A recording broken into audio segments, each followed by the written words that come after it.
sempre lavorato anche alla sera, facciamo a turni, però di questa gravità su una ragazza non ho mai visto niente di così. Sì, purtroppo qualche maribattuta, qualche screzio verso qualche ragazzino, ma mai arrivare a una violenza così. Quando arrivano le gazzelle dei carabinieri, 3 in tutto, i ragazzi tentano di disperdersi. È già l'una passata in piazza Giorgione a Castelfranco, restano solo alcuni focolai.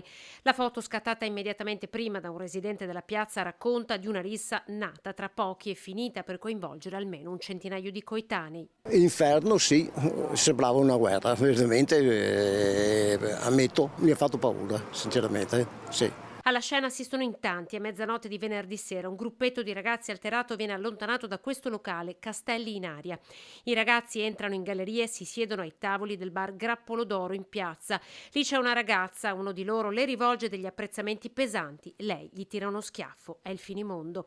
La rissa scoppia, il padre della giovane viene allertato e arriva subito e si butta in mezzo. Nel frattempo arrivano altri. I ragazzi che erano seduti qua da noi li hanno visti, sono intervenuti e da là è partito l'inferno. Si sono azzuffati tutti assieme, dopo sono qua in mezzo fra le due terrazze nostre qua, si sono presi anche qua a botte, insomma. Dopo sono scappati dietro un pochi, dopo sono ritornati fuori e qua era tutto pieno di ragazzi, là si sono picchiati fra di loro. E sarà proprio Fabio Bortolotto, titolare del bar Giorgione, insieme al fratello spaventato, a chiamare le forze dell'ordine. Si lanciavano sedie, anche delle nostre qua. E noi ci siamo barricati dentro perché volevano entrare, perché uno di loro era entrato dentro i bar e loro volevano entrare. E là io ho chiuso la porta, ho chiamato i carabinieri e ci sono intervenuti tempestivamente. Diverse le denunce, 2 ambulanze portano in ospedale il papà della ragazza ed un altro giovane che ha sbattuto la testa a terra nella zuffa. I carabinieri sono tornati ieri sera e così questa mattina. Diversi gli interventi della polizia locale nella notte.